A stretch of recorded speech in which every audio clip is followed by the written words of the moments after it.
లేవాలి ప్లీజ్, లేవాలి మీరు లేవండి.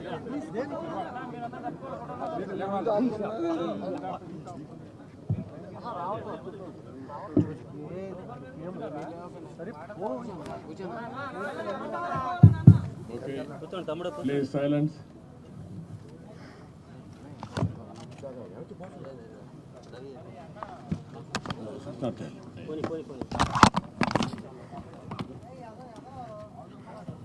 ఇక్కడికి వచ్చిన పాత్రికేయ మిత్రులందరికీ నా హృదయపూర్వక నమస్కారం. ఆంధ్రప్రదేశ్ వినాశనానికి దారితీసిన వైసీపీ ప్రభుత్వానికి వ్యతిరేకంగా తిరిగి ఆంధ్రప్రదేశ్ని సరైన మార్గంలో పెట్టడానికి జనసేన, తెలుగుదేశం అడుగులు ఎదించినాయి. సో దాంట్లో భాగంగానే ఈ రోజున శ్రీ చంద్రబాబు నాయుడు గారితో గత 2 సంవత్సరాలుగా మేము ఆలోచిస్తూ ఉన్నాం ఈ పర్టికులర్ రాష్ట్ర క్షేమం గురించి. ఇప్పటి సభ దగ్గర నుంచి ఈ రోజు దాకా ఒక్కొక్కటి తెచ్చుకుంటూ మాట్లాడుకుంటా చాలా జాగ్రత్తగా ఆంధ్రప్రదేశ్ని అభివృద్ధి పదంలోకి ఎలా తీసుకెళ్ళాలని ఆలోచిస్తూ వచ్చాం. అందులో భాగంగానే ఈ రోజున ఒక బంగారు భవిష్యత్తు కోసం రాష్ట్రాన్ని సరైన అభివృద్ధి పదంలో పెట్టడానికి మనస్ఫూర్తిగా ఈ రోజున శ్రీకారం చుట్టడం జరిగింది. అందులో భాగంగానే ఈ రోజున జనసేన, తెలుగుదేశం కలిసి పదం దిగించినాయి. దీనికి మరింత బలోపేతం చేయడానికి భారతీయ జనతా పార్టీ కూడా శుభాశిస్సులు ఉన్నాయి. దీనికి మీ అందరికీ తెలిసిందే. అందుకని అప్పుడు ఎలా వెళ్ళబోతున్నాం, ఎట్లా వెళ్ళబోతున్నాం, ముందు పెద్దలు, మాజీ ముఖ్యమంత్రి, ప్రతిపక్ష నాయకులు శ్రీ నారా చంద్రబాబు నాయుడు గారు వివరిస్తారు. ఆ తర్వాత జనసేన ఎన్ని స్థానాల్లో పోటీ చేస్తామో తెలియజేస్తారు.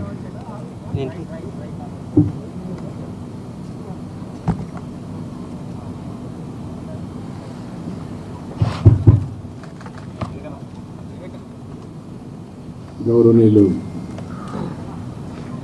పవన్ కళ్యాణ్ గారు, వేదిక పైన పెద్దలు, అదే మరిగా ఈ సమావేశానికి వచ్చిన అందరికీ నమస్కారాలు. ఈరోజు మాఘ పౌర్ణమి శుభముహూర్తం. ఆ శుభదినాన శుభముహూర్తంలో తెలుగుదేశం పార్టీ, జనసేన పార్టీ రెండు కలిపి ఎన్నికలు పోవడానికి సిద్ధమవుతున్నాం. ఈ వార్త రాష్ట్రంలో ఉండే ప్రజలందరికీ కూడా ఒక శుభవార్త కావాలని చెప్పి మేము కోరుకుంటున్నాం. పవన్ కళ్యాణ్ గారు చెప్పినట్టు ఈరోజు ఈ యొక్క కలయిక అనేది రాష్ట్ర భవిష్యత్తు కోసం, ఈ రాష్ట్రాన్ని కాపాడుకోవడం కోసం, భావితరాల భవిష్యత్తు కోసం ఈ కలయిక కలుస్తున్నాం. అదే మాదిరిగా ఈ కలయికలో భాగంగా ఇద్దరం కలిసి చాలాసార్లు మాట్లాడుకున్నాం. పార్టీ నాయకులు కూడా మాట్లాడుకున్నాం. అన్నీ మాట్లాడిన తర్వాత 175 సీట్లలో 24 సీట్లు జనసేన పోటీ చేస్తుంది. 3 పార్లమెంటు జనసేన పోటీ చేస్తారు. మిగిలిన సీట్లలో తెలుగుదేశం పార్టీ పెట్టుకుంది.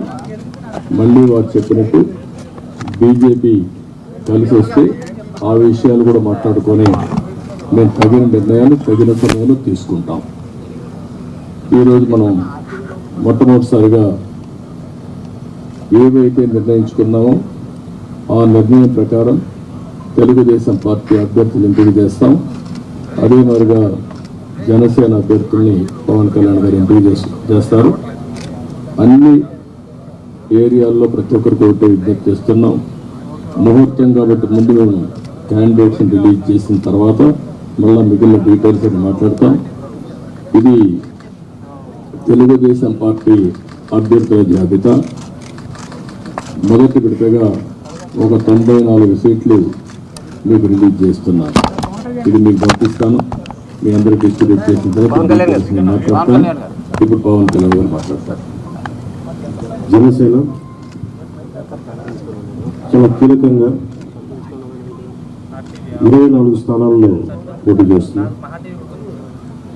భారతీయ జనతా పార్టీని దృష్టిలో పెట్టుకొని కూడా జనసేన చాలా కీలకంగా 12 స్థానాల్లో పోటీ చేయాలని నిర్ణయించుకున్నాం.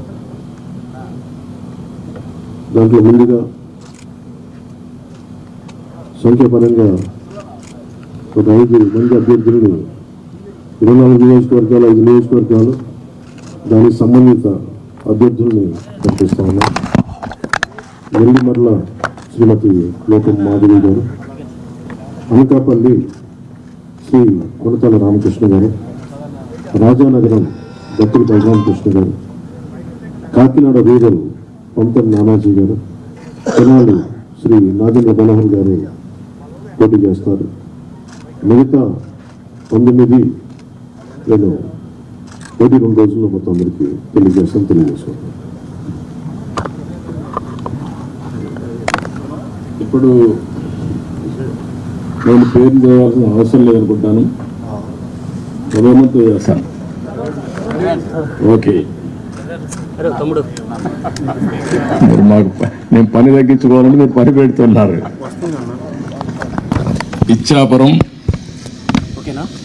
బండలం అశోక్ గారు, టెక్కలి కింజరపు అచ్చెన్నాయుడు, ఆముదాల వలస కోన రవికుమార్, రాజాం కొండ్రు మురళీమోహన్, కురుపాం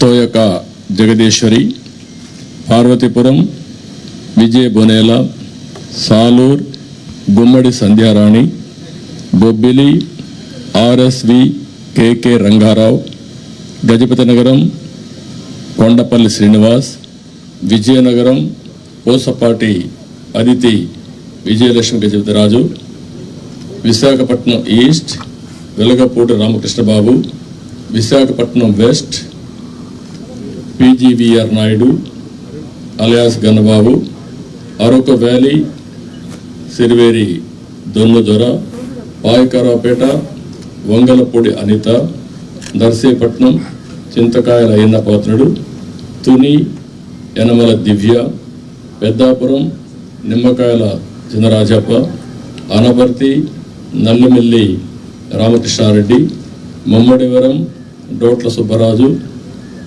గన్నవరం శ్రీ పెళ్ళ రాజేష్ కుమార్, కొత్తపేట బండారు సత్యానందరావు, బండపేట వేగుళ్ల జోగేశ్వరరావు, రాజమండ్రి సిటీ ఆదిరెడ్డి వాసు, జగ్గంపేట జ్యోతుల వెంకటప్పారావు, ఆచంట పీతాని సత్యనారాయణ, పాలకొల్లు నిమ్మల రామానాయుడు, ఉండి మంతెన రామరాజు, తణుకు అరిమిల్లి రాధాకృష్ణ, ఏలూరు బడేటి రాధాకృష్ణ, చింతలపూడి సోంగార్ రోషన్, తిరువూర్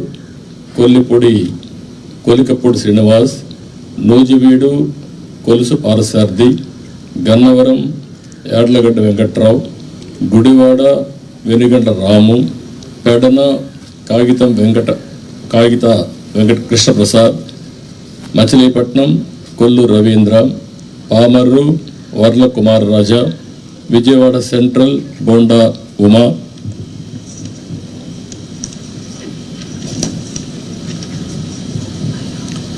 విజయవాడ ఈస్ట్ గద్దె రామ్మోహన్ రావు, నందిగామ తంగరల సౌమ్య, జగ్గైపేట శ్రీరామ్ రాజగోపాల్ తాతయ్య, తాడికొండ తెనాలి శ్రావణ్ కుమార్, మంగళగిరి నారా లోకేష్, పన్నూర్ ధూళిపాళ్ల నరేంద్ర, వేమూరు నక్క ఆనందబాబు, రేపల్లె అనగన సత్యప్రసాద్, బాపట్ల వేగేసిన నాగేంద్ర వర్మ, ప్రత్తిపాడు బోర్ల Ramanjaneyulu, తెల్లూరుపేట Pattipati Pullarao, Sattenapalli Kanna Lakshminarayana, Vinukonda GV Anjaneyulu, Macherla Julakanti Brahmanandareddy, Yerragondapalem Guduri election Babu, Parchur Eluri Sambasivarao, Addanki Gottipati Ravikumar, Santhanuthalapadu Bommaji Niranjan Vijay Kumar, Ongole Damarcharla Janardhan Rao, Kondapi Dola Sri Bala Veeranjaneya Swamy, Kanigiri Mukku Ugra Narasimhareddy, Kavali Kavya Krishnareddy, Nellore city P Narayana, Nellore rural Kotamreddy Sridhar Reddy, Gudur Pasam Sunil Kumar, Sullurpeta Nelavala Vijayasree, Udayagiri Kakarla Suresh, Kadapa Madhavareddy, Rayachoti Mandipalli Ramprasad Reddy, Pulivendula Marreddy Rabindranath Reddy, Mydukur Putta Sudhakar Yadav, Allagadda Bhuma Akhilapriyareddy, Srisailam Budda Rajasekhar Reddy, Kurnool TG Bharath, Panyam Gowri Charithareddy, Nandyal NMD Farooq, Banaganapalle BC Janardhan Reddy, Dhone Kotla Suryaprakash Reddy, Pattikonda KV Shyambabu, Kodumur Bogula Dastagiri, Rayadurg Kaluva Srinivasulu, Uravakonda P Keshav, Tadipatri JC Ashmit Reddy, Singanamala Bandaru Sravanisri, Kalyan Durg Amilineni Surendrababu, Raptadu Paritala Sunitha, Madakasira KME Sunil Kumar, Hindupur Nandamuri Balakrishna, Penukonda Savitha, Thamballapalle Jayachandrareddy, Pile Nallari Kishore Kumar Reddy, Nagari Gali Bhanuprakash, Gangadhara Nellore doctor VN Thomas, Chittoor Gurajala Jaganmohan, Palamaner N Amarnath Reddy, Kuppam Chandrababu Naidu. లాస్ట్లో ఇవి టోటల్గా 94 నేమ్స్ ఈరోజు మేము రిలీజ్ చేశాం. వారు ఎక్సర్సైజ్ చేసి ఇప్పుడే 5 పేర్లు వారు రిలీజ్ చేశారు. ఇప్పుడు వారు మాట్లాడిన తర్వాత మళ్ళీ నేను మాట్లాడి సమ్మింగ్ అప్ చేస్తాం. జనసేన చాలా కీలకంగా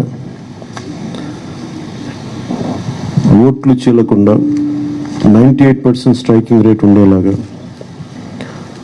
ఎక్కువ స్థానాలు తీసేసుకొని ఎక్స్పెరిమెంట్ చేసే కంటే కూడా తక్కువ స్థానాలు తీసుకొని రాష్ట్ర ప్రజలకు ఉపయోగపడేలాగా ఈరోజు నేను చూస్తుంది కూడా రాష్ట్రాన్ని ముందు ఒక గాడిలో పెట్టడం, పార్టీ ప్రయోజనాలను దాటి వ్యక్తి ప్రయోజనాలను దాటి రాష్ట్ర ప్రయోజనాలను దృష్టిలో పెట్టుకొని 2014 నుంచి మనం నలుగుతూ ఉన్నాం.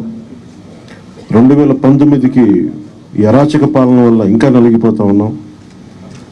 ఇలాంటి సమయంలో నేను చాలా నిర్మాణాత్మకంగా చాలా బాధ్యతతోటి అన్నీ ఆలోచించి చాలామంది పెద్దలు 45 స్థానాలు కావాలి 70 స్థానాలు కావాలంటే ఒకటే చెప్పాను అందరికీ, 2019లో కనీసం నాకు ఒక 10 స్థానాలు ఉండుంటే ఈరోజు ఎక్కువ స్థానాలు తీసుకొని ఒక మంచి చక్కటి అవకాశం ఉండేది.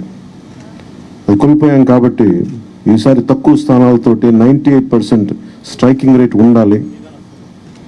దాంట్లో భాగంగానే 24 స్థానాలు 3 పార్లమెంట్లు ఫిక్స్ అయిపోయాం. అలాగే 24 స్థానాలు కనిపిస్తున్నాయి, కానీ జనసేనకి మనం చూడాల్సింది 3 పార్లమెంట్లో ఇంకొక అదనంగా ఇంకొక 18 నుంచి 20 దాకా స్థానాలు అధికంగా యాడ్ అవుతాయి. సో దాదాపు ఒకలా చూస్తే జనసేన అందరూ అనుకున్నట్టుగా ఒక 40 స్థానాల్లో పోటీ చేస్తున్నట్టు లెక్క 3 పార్లమెంట్తో కలుపుకొని. నేను కూడా ఒక ఈ అలయన్స్ బలంగా ఉండాలి, టీడీపీ జనసేన అలయన్స్ బలంగా ఉండాలి అంటే నేను కూడా ప్రత్యేకించి భారతీయ జనతా పార్టీని దృష్టిలో పెట్టుకొని కూడా నా సీట్లని కుదించుకోవడం జరిగింది. ఇది మన నాయకులందరికీ కూడా వ్యక్తి ప్రయోజనాలను పక్కన పెట్టి రాష్ట్ర ప్రయోజనాలని ముందుకు తీసుకెళ్దాం. ఓటు ట్రాన్స్ఫర్ అయిన రోజున ఎవరైతే త్యాగాలు చేశారో, ఎవరైతే కష్టపడి పనిచేశారో ప్రతి ఒక్కరికి పేరు పేరున ఈ సభావేదిక మీదుగా నేను తెలియజేసుకుంటా ఉన్నాను. ప్రతి ఒక్కరికి మీ మీ ప్రతిభతోటి, మీ సమర్థతతోటి, మీ అనుభవం ఎలా ఉందో దానికి తగ్గ ప్రతిఫలం ఉంటుంది భవిష్యత్తులో పదవులు. మన ప్రభుత్వం స్థాపించిన వెంటనే ఎలాంటి పదవులు మీ సమర్థతకి, మీ ప్రతిభకి తగ్గట్టుగా ఖచ్చితంగా మీకు అండగా ఉంటామని తెలియజేసుకుంటూ, ప్రతి జన సైనికులకి, ప్రతి వీర మహిళలకి, ప్రతి జనసేన మద్దతుదారులందరికీ కూడా మన ఓటు టీడీపీకి వెళ్ళటం ఎంత ముఖ్యమో టీడీపీ ఓటు కూడా మనకు రావడం అంతే ముఖ్యం. జనసేన ఓటు ఖచ్చితంగా టీడీపీకి ట్రాన్స్ఫర్ అయితేనే ఈ రాష్ట్రం చాలా అద్భుతంగా ఉంటుంది. ఎట్టి పరిస్థితుల్లో కూడా ఓటు ట్రాన్స్ఫర్ అనేది ఖచ్చితంగా జరగాలి. అందుకని ఎలాంటి పొరపచ్చాల మధ్యలో 1-2 వచ్చినా, వైసీపీ దుష్ట పన్నాగాలు పని ఏదన్నా ఎలాంటి విభేదాలు సృష్టించినా వాటిని మేము అందరం సమర్థవంతంగా ఎదుర్కోవడానికి, కలిసికట్టుగా ఎదుర్కోవడానికి మేము పూర్తి సంసిద్ధతతో ఉన్నాం. ఆయన సిద్ధమని చావగొడుతూ ఉన్నారు. బాబు నీకు యుద్ధం ఇస్తాం, నీకు అది ఎలా ఎందుకు యుద్ధం చేస్తామంటే ప్రజలు తిరిగి ఆంధ్రప్రదేశ్ని గాడిలో పెట్టడానికి యుద్ధం చేస్తాం నీకు. అయితే మనస్ఫూర్తిగా ప్రజలందరికీ కూడా చాలా శుభదినం. మనం ప్రభుత్వాన్ని స్థాపిస్తున్నాం, మనం గెలుస్తున్నాం. జై జనసేన, జై టీడీపీ, జై హింద్.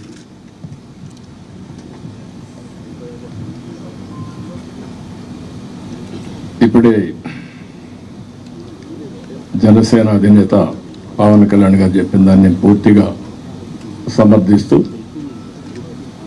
ఈరోజు ఈ కలయిక రాష్ట్ర భవిష్యత్తు కోసం,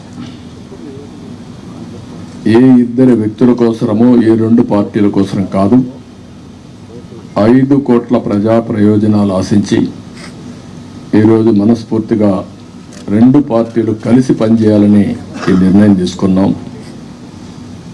ఈరోజు రాష్ట్రానికి ఇది ఒక హిస్టారికల్ డే, ఒక మంచి ప్రయత్నానికి తొలి అడుగు ఇది. నేను ఎందుకు ఈ మాట అంటున్నాను, నేను చాలా రాజకీయాలు చేశాను, కానీ రాష్ట్ర విభజన వల్ల రాష్ట్రం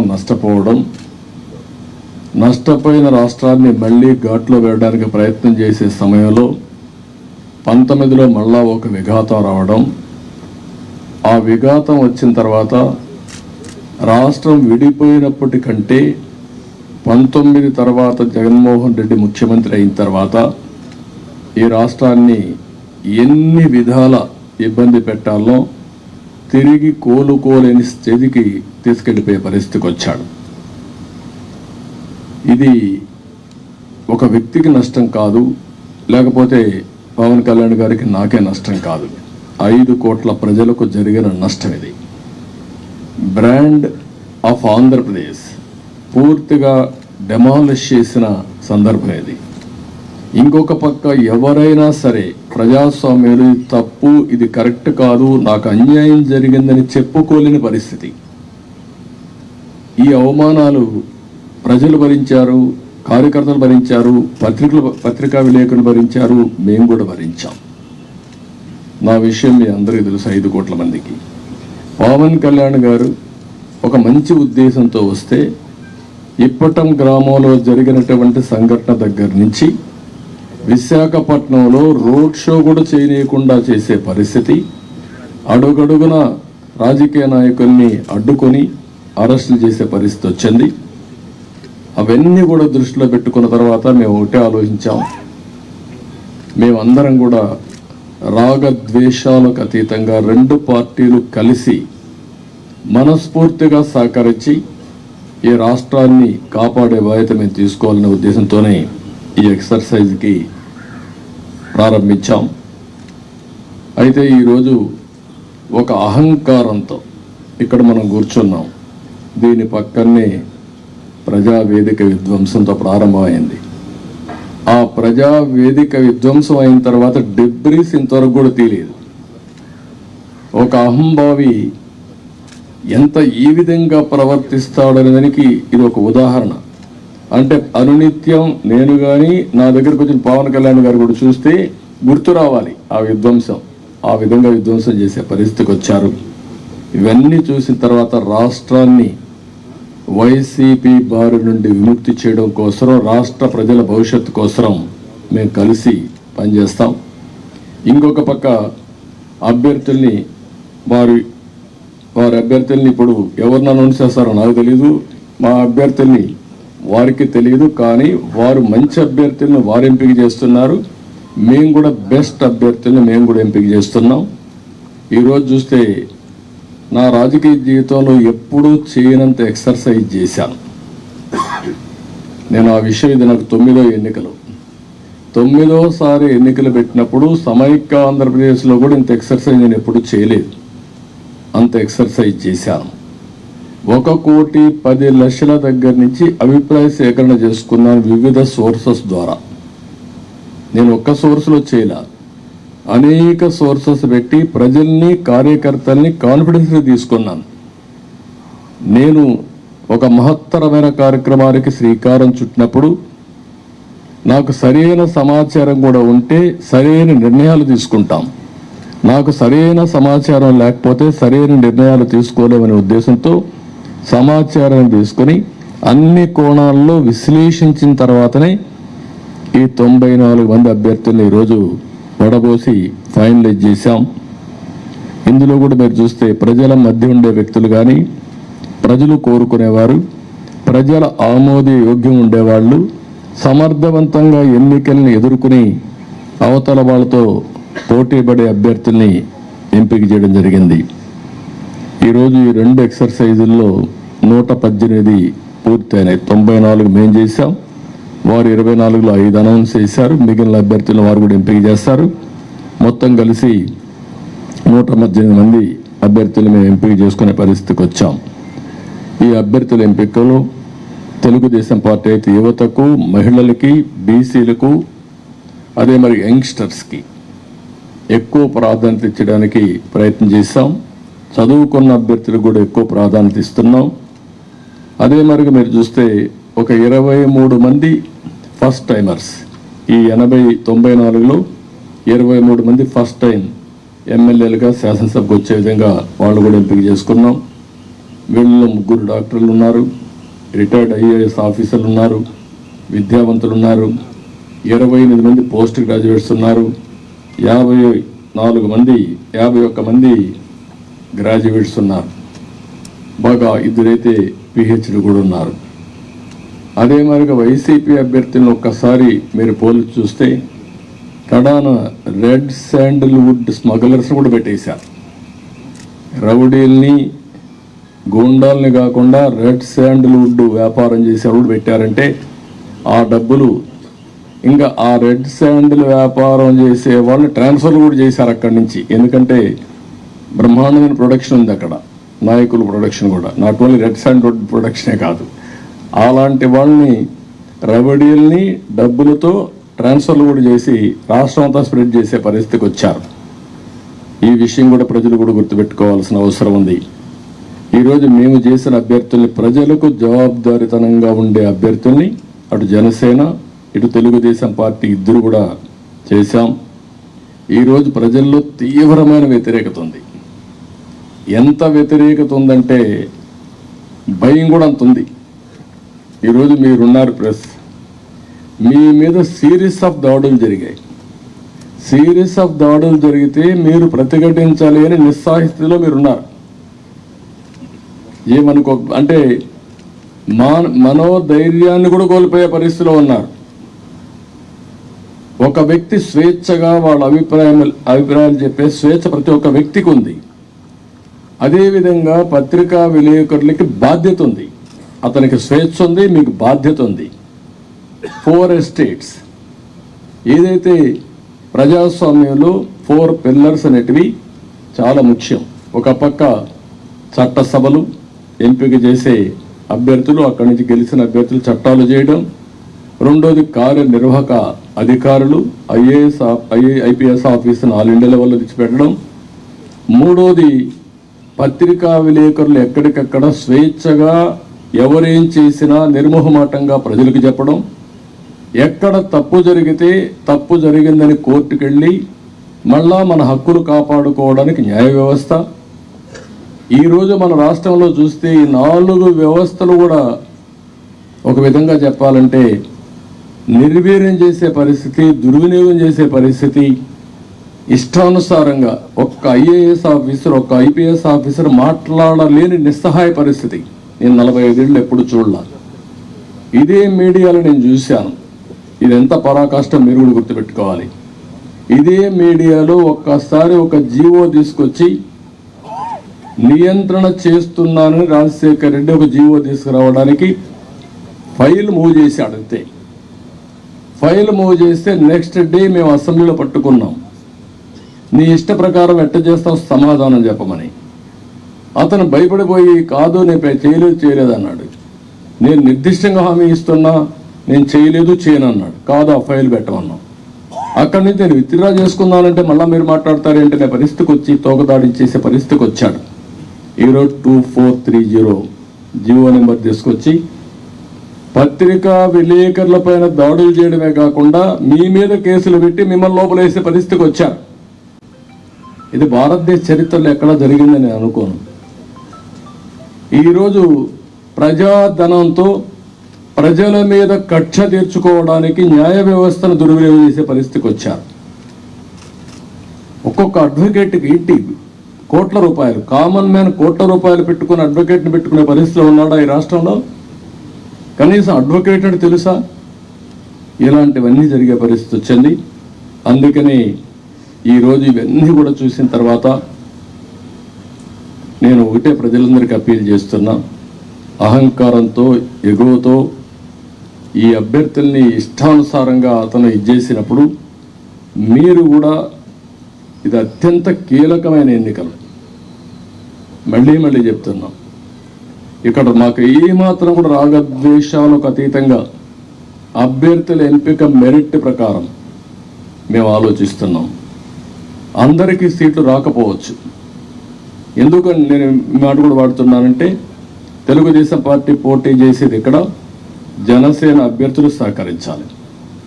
జనసేన పోటీ చేసేది ఇక్కడ తెలుగుదేశం పార్టీ అభ్యర్థులు సహకరించాలి.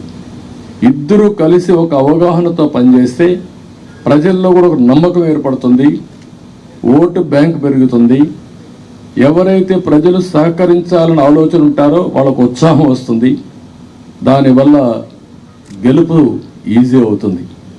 గెలుపు అనేది ఎవరు ఆపలేరు. నేను చాలా స్పష్టంగా కూడా చెప్తున్నా. ఎందుకు ఆ ధీమాతో చెప్తున్నట్టు, ఎప్పుడైతే తెలుగుదేశం జనసేన కలిశామో ఆ రోజే గెలిచామని వైఎస్ఆర్ కాంగ్రెస్ పార్టీ కాడుపడేశారు. వాళ్ళకు తెలుసు, ఏ ఒక్కరిని అడిగినా కూడా వాళ్ళకి అర్థమైంది. కానీ రౌడీజం చేసావు, ఇంకొక పక్కన దొంగ ఓట్లు ఎన్యూమరేట్ చేసావు, లేకుంటే బూత్ క్యాప్చర్ చేసావు, లేకపోతే వాళ్ళకు కావాల్సిన అధికార యంత్రాంగాన్ని వాలంటీర్స్ని ఇలాంటి వాళ్ళని దుర్వినియోగం చేసి ఎన్నికలు జరపాలనుకుంటున్నారు. జరగదు. చాలా ఎన్నికలు చూశాను. ఒకసారి డబ్బులతో కూడా, డబ్బుల అహంభావం ఇప్పటికే ఎక్కడికక్కడ బస్తాల కొద్ది డబ్బులు వెళ్ళిపోయిందని కాన్స్టిట్యున్సీల వారికి ఇయర్ మార్క్ చేశారని. ఎర్ర చందనం డబ్బులు, శాండ్ల్వుడ్ డబ్బులు, లేకపోతే ఇసుక డబ్బులు, లిక్కర్ డబ్బులు, ఒకటి కాదు.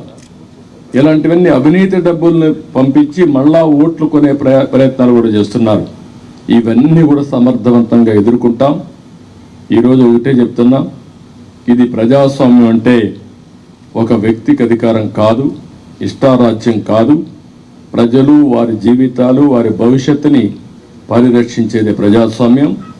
ఆ ప్రజాస్వామ్యానికే ఒక ముప్పు వచ్చినప్పుడు ప్రతి ఒక్కరి బాధ్యత. ఈరోజు మా దగ్గర డబ్బులు లేకపోవచ్చు, చాలా స్పష్టంగా చెప్తున్నాం. కానీ ప్రజాబలం మా దగ్గర ఉంది. విలువలతో కూడిన రాజకీయం చేశాం. ఇంకొక పక్కన ప్రజల సహకారం కానీ, అదే సమయంలో అందరూ వారి భవిష్యత్తు కోసం పనిచేస్తారని నమ్మకం మాకుంది. మీరు అవసరమైతే ప్రజలే ముందుకొచ్చి 10 రూపాయలు ఖర్చు పెట్టి ఎక్కడికక్కడ అభ్యర్థులు గెలిపించుకునే ప్రక్రియ కూడా మీరు శ్రీకారం చుట్టాల్సిందిగా నేను కోరుతున్నా.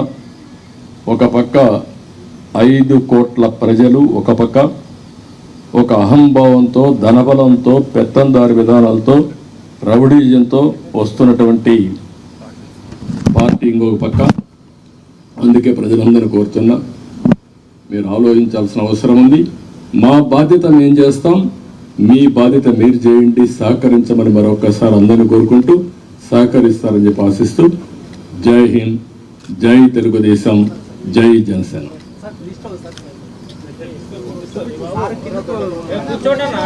కూర్చోండి కూర్చోండి కూర్చోండి అన్న కూర్చోండి కూర్చోండి.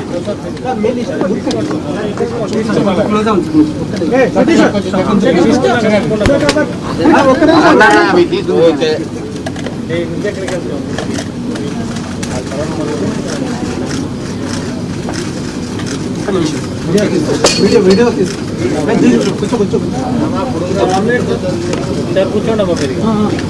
కూర్చోమ్మా.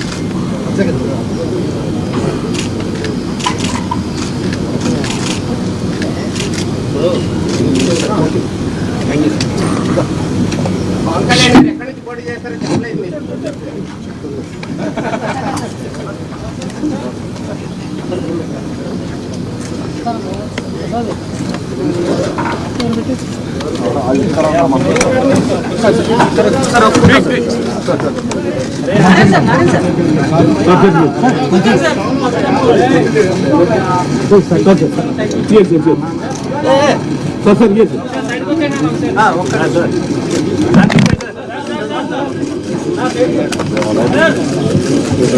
సార్ 1 minute వీడియో తీసుకో.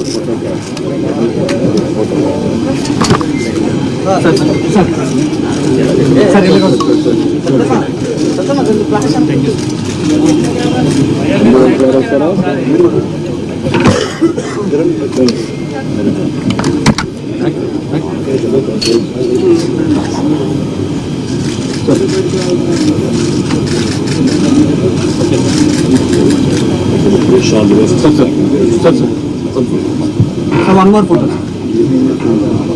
పని కూర్చోండి.